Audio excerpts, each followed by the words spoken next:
조선 왕조 500년 역사에서 가장 파란만장한 인생을 산 여인이 있었습니다. 그녀는 궁궐에서 가장 낮은 자리 무술이었습니다. 궁녀도 아닌 궁녀들의 뒤치다꺼리나 하는 천한 일꾼이었죠. 하지만 이 여인은 어느 날 조선 최고의 왕 숙종의 마음을 사로잡았습니다. 그것도 잠깐의 총애가 아니라 평생에 걸친 깊은 사랑이었습니다. 신하들은 경악했습니다. 무술이 출신이 어찌 왕자를 낳을 수 있습니까? 상소가 빗발쳤죠. 하지만 숙종의 선택은 흔들리지 않았습니다. 결국 그녀는 후궁이 되었고 왕자를 낳았으며 그 아들은 훗날 조선의 21대 왕 영조가 됩니다. 도대체 어떤 여인이었기에 조선 최고의 군주가 신분의 벽을 무너뜨리면서까지 그녀를 선택했던 것일까요? 그리고 왜 그녀의 아들 영조는 평생 무수리의 자식이라는 낙인을 지워내지 못했을까요?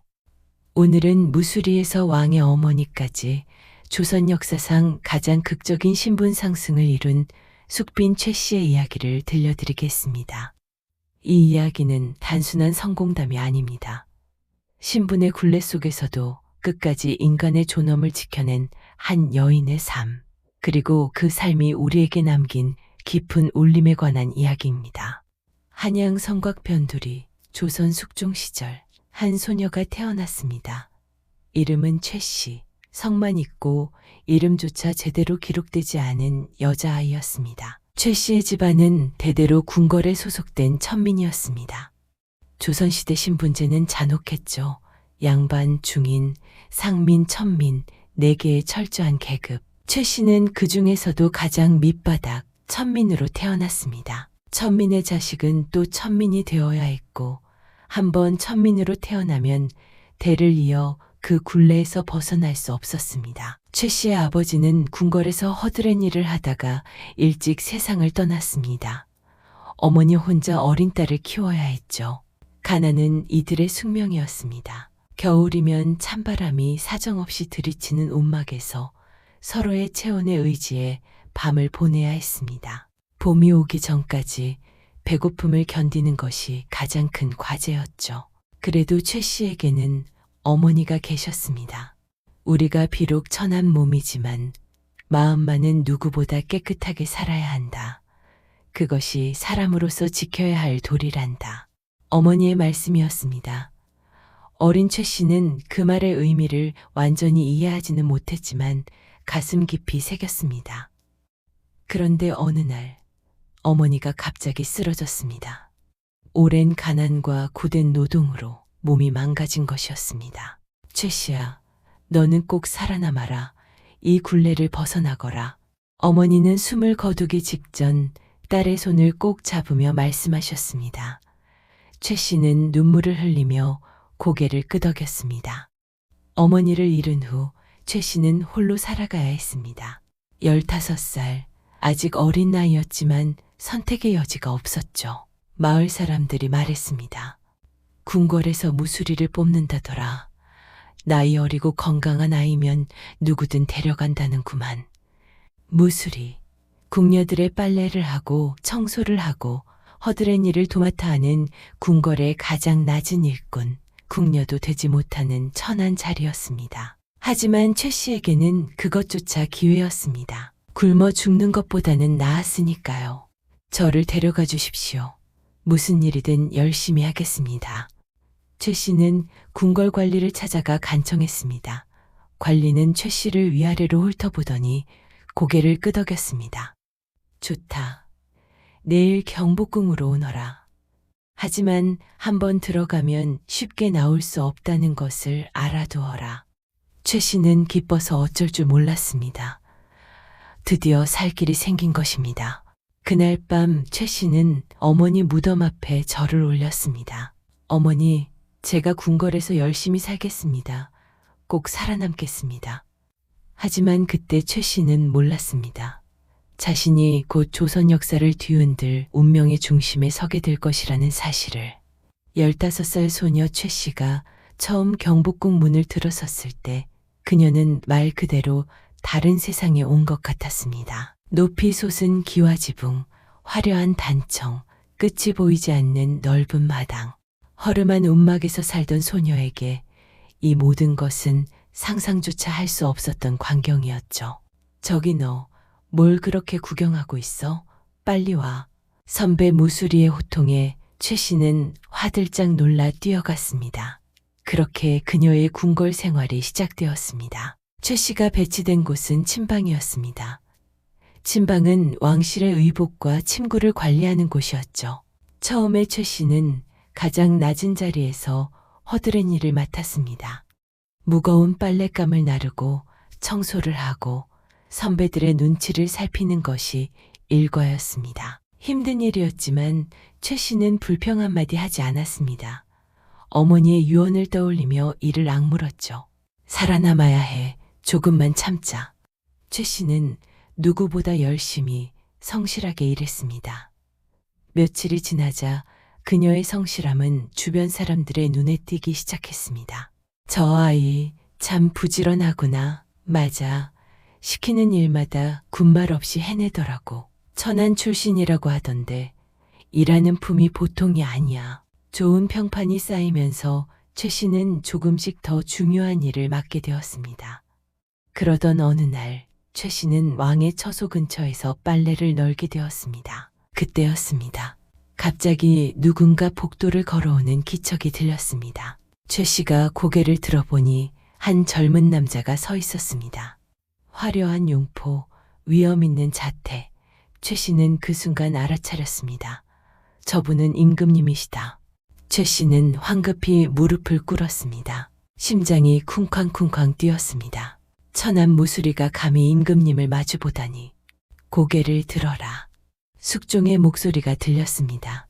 최 씨는 두려움에 떨며 조심스럽게 고개를 들었습니다. 그리고 숙종과 눈이 마주쳤습니다. 깊고 날카로우면서도 어딘가 외로워 보이는 눈빛이었습니다. 너는 어느 처소에서 일하느냐? 소인은 침방에서 일하는 무수리입니다. 무수리라. 나이는 얼마나 되었느냐? 15입니다. 전하. 숙종은 잠시 최 씨를 바라보았습니다. 그녀의 눈빛에는 두려움이 있었지만 동시에 맑고 순수한 무언가가 있었습니다. 다른 궁녀들처럼 아첨하려는 눈빛이 아니었습니다. 그저 살아남으려고 필사적으로 노력하는 한 소녀의 눈빛이었죠. 열심히 일하거라. 숙종은 그렇게 말하고 자리를 떠났습니다.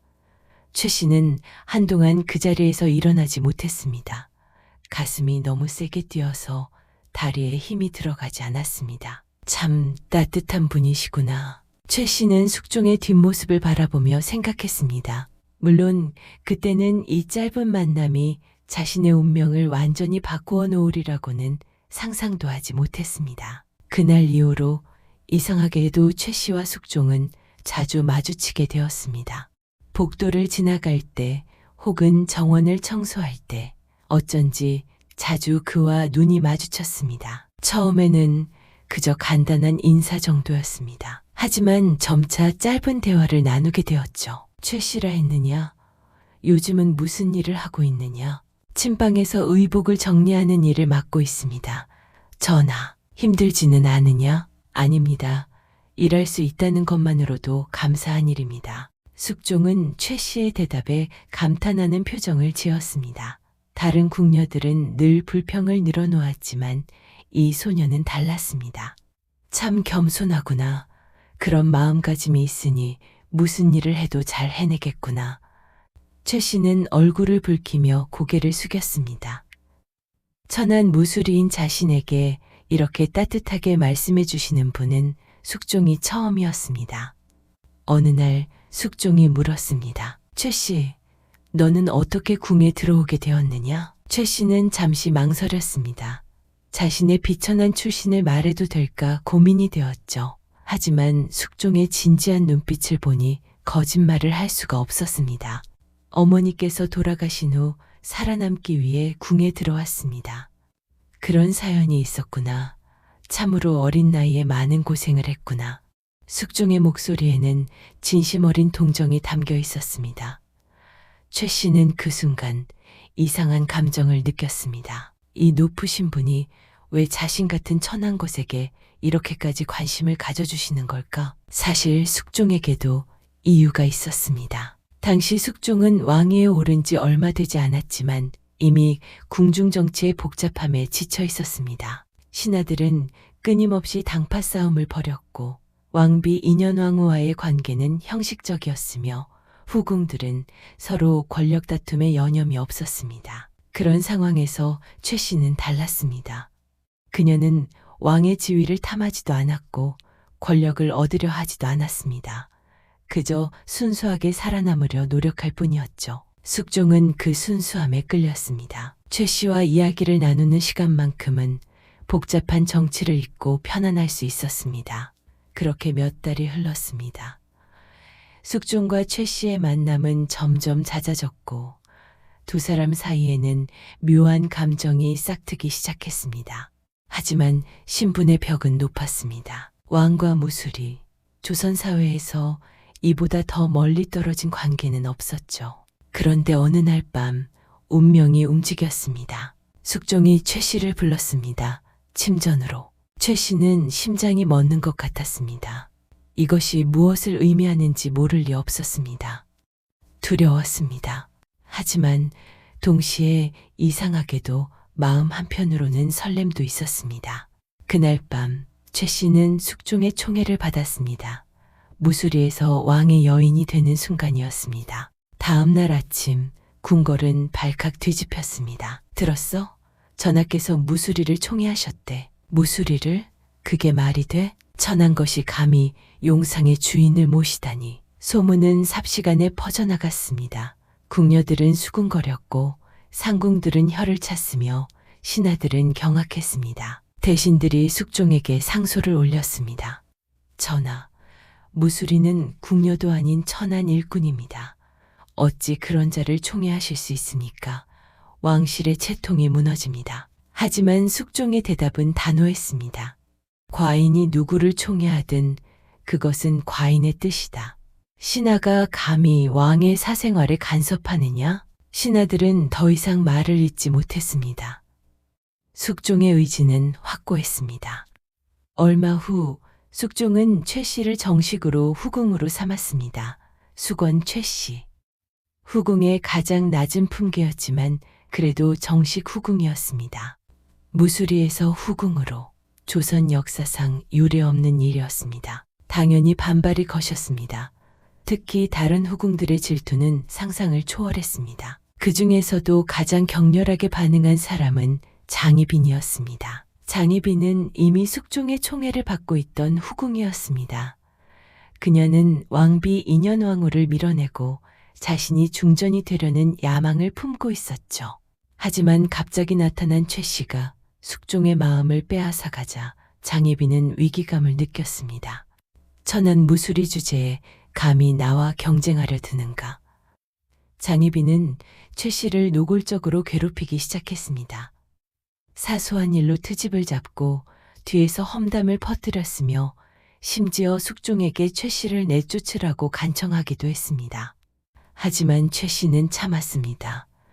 장희빈에게 맞서 싸우지도 않았고 숙종에게 하소연하지도 않았습니다. 그저 묵묵히 자신의 자리를 지킬 뿐이었죠. 그 모습이 오히려 숙종의 마음을 더욱 사로잡았습니다. 최 씨, 장희빈이 너를 괴롭힌다는 소식을 들었다. 괜찮으냐? 괜찮습니다, 전하. 소인은 그저 전하를 모실 수 있다는 것만으로도 감사합니다.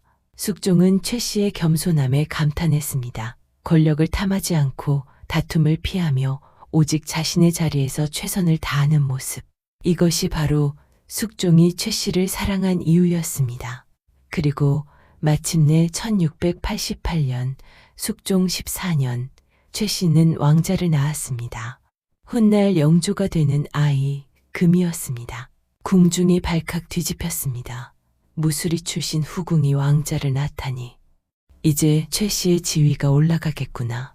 왕자를 낳았으니 당연히 빈으로 승격될 거야. 천한 출신이 빈이 되다니 세상이 어찌 될지 모르겠어. 소문은 또다시 퍼져나갔습니다. 하지만 이번에는 조금 달랐습니다. 최 씨를 비난하던 사람들도 이제는 그녀를 무시할 수 없게 되었습니다. 왕자를 낳았다는 것은 곧 왕실의 일원이 되었다는 의미였으니까요. 1689년 숙종은 최 씨를 숙빈으로 승격시켰습니다. 빈, 후궁 중에서도 높은 품계였습니다. 무수리에서 수건, 그리고 이제 숙빈. 최 씨의 삶은 완전히 달라졌습니다. 하지만 최 씨는 변하지 않았습니다. 여전히 겸손했고, 여전히 조심스러웠으며, 여전히 다른 사람들을 배려했습니다. 축하드립니다. 숙빈 마마. 궁녀들이 축하 인사를 올렸습니다. 최 씨는 고개를 숙이며 대답했습니다. 고맙습니다. 하지만 저는 여전히 여러분과 같은 사람입니다. 예전처럼 대해주세요. 궁녀들은 감동했습니다. 신분이 올라가도 교만하지 않은 모습. 이것이 바로 숙빈 최 씨의 진면목이었습니다. 하지만 숙빈 최 씨의 삶이 평탄하기만 한 것은 아니었습니다. 그녀가 낳은 아들, 금은 어린 시절부터 천한 어머니의 자식이라는 낙인에 시달려야 했습니다. 궁중 사람들은 뒤에서 수군거렸습니다. 저 왕자는 무수리의 자식이래. 그래서 그런지 기품이 없어 보여. 왕위에 오를 자격이 있을까? 어린 금은 이런 소문들을 들으며 자랐습니다. 그리고 점점 어머니의 출신을 부끄러워하게 되었습니다. 숙빈 최 씨는 아들의 마음을 알았습니다. 하지만 어찌할 도리가 없었습니다. 자신의 출신은 바꿀 수 없는 사실이었으니까요. 금아, 어머니가 미안하구나. 내가 이런 소리를 듣게 해서. 어느 날 숙빈이 아들에게 말했습니다. 어린 금은 고개를 돌렸습니다. 어머니, 왜 하필 무술이었습니까? 왜 양반가 교수가 아니었습니까? 숙빈의 가슴이 찢어졌습니다. 아들의 원망 섞인 목소리가 너무나 아팠습니다. 금아, 신부는 선택할 수 없는 것이란다. 하지만 어떻게 사느냐는 선택할 수 있지. 어머니는 비록 천한 출신이지만 떳떳하게 살려고 노력했단다. 그게 무슨 소용입니까? 사람들은 여전히 저를 무수리의 자식이라고 부릅니다. 금의 목소리는 분노로 떨렸습니다. 숙빈은 아들을 끌어안고 눈물을 흘렸습니다. 미안하다, 금아. 어머니가 정말 미안하구나. 그날 이후 금과 숙빈의 관계는 점점 멀어져 갔습니다. 금은 어머니를 피했고 숙빈은 멀리서 아들을 바라볼 수밖에 없었습니다. 1701년 숙종 27년 숙빈 최 씨가 세상을 떠났습니다. 나이 44. 너무나 이른 나이였습니다. 사인은 병으로 기록되어 있지만 많은 사람들은 그녀가 마음의 병으로 죽었다고 믿었습니다. 아들에게 원망받는 어머니의 슬픔, 그것이 그녀의 목숨을 앗아간 것이라고. 숙빈이 죽은 후 금은 비로소 깨달았습니다. 어머니가 얼마나 자신을 사랑했는지, 어머니가 얼마나 힘든 삶을 살았는지. 금은 어머니의 영전 앞에서 통곡했습니다. 어머니, 제가 잘못했습니다. 제가 어머니를 원망해서는 안 되었습니다. 용서해 주십시오. 하지만 숙빈은 더 이상 대답할 수 없었습니다.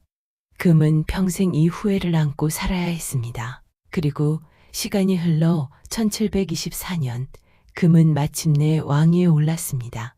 조선의 21대 왕 영조였습니다. 영조는 즉위 후 가장 먼저 한 일이 어머니 숙빈 최 씨를 추승하는 것이었습니다. 그녀의 묘를 확장하고 사당을 세우고 제사를 극진히 지냈습니다. 마치 평생의 죄를 씻으려는 듯이. 하지만 영조는 평생 무수리의 자식이라는 낙인을 지워내지 못했습니다. 그는 자신의 출신을 감추려 애썼고 신하들 앞에서 어머니 이야기가 나올 때마다 불편해했습니다. 어쩌면 영조야말로 신분제 사회의 가장 큰 피해자였는지도 모릅니다. 숙빈 최 씨의 삶은 우리에게 무엇을 말해줄까요? 그녀는 조선 역사상 가장 극적인 신분 상승을 이루었습니다. 무수리에서 숙빈으로, 그리고 왕의 어머니로. 하지만 그 성공에는 깊은 상처가 함께했습니다. 신분의 벽은 그녀의 삶을 끝까지 괴롭혔고 심지어 아들과의 관계마저 파괴했습니다. 그럼에도 불구하고 숙빈 최 씨는 끝까지 인간의 존엄을 지켰습니다. 그녀는 권력을 탐하지 않았고 다른 사람을 괴롭히지 않았으며 겸손함을 잃지 않았습니다. 천한 출신이었지만 그 누구보다 고귀한 마음을 가진 여인이었습니다. 오늘날 우리는 더 이상 신분제 사회에 살지 않습니다. 하지만 여전히 보이지 않는 벽들이 존재합니다. 학벌, 재산, 외모, 집안, 우리를 가두는 새로운 굴레들입니다. 숙빈 최 씨의 이야기는 그런 벽 앞에서 좌절하는 우리에게 말합니다. 신분은 선택할 수 없지만 어떻게 사느냐는 선택할 수 있다. 그녀는 자신이 태어난 자리를 원망하지 않았습니다. 대신 그 자리에서 최선을 다했습니다. 그리고 그 최선이 결국 역사를 바꾸었습니다. 여러분도 지금 힘든 상황에 놓여 계신가요? 보이지 않는 벽 앞에서 좌절하고 계신가요? 그렇다면 숙빈 최 씨를 기억하십시오. 무수리에서 시작했지만 왕의 어머니가 된 여인을. 중요한 것은 어디서 시작하느냐가 아니라 어떻게 살아가느냐입니다. 여기까지 무수리에서 왕의 어머니까지 숙빈 최 씨의 이야기였습니다. 긴 이야기를 끝까지 들어주셔서 감사합니다.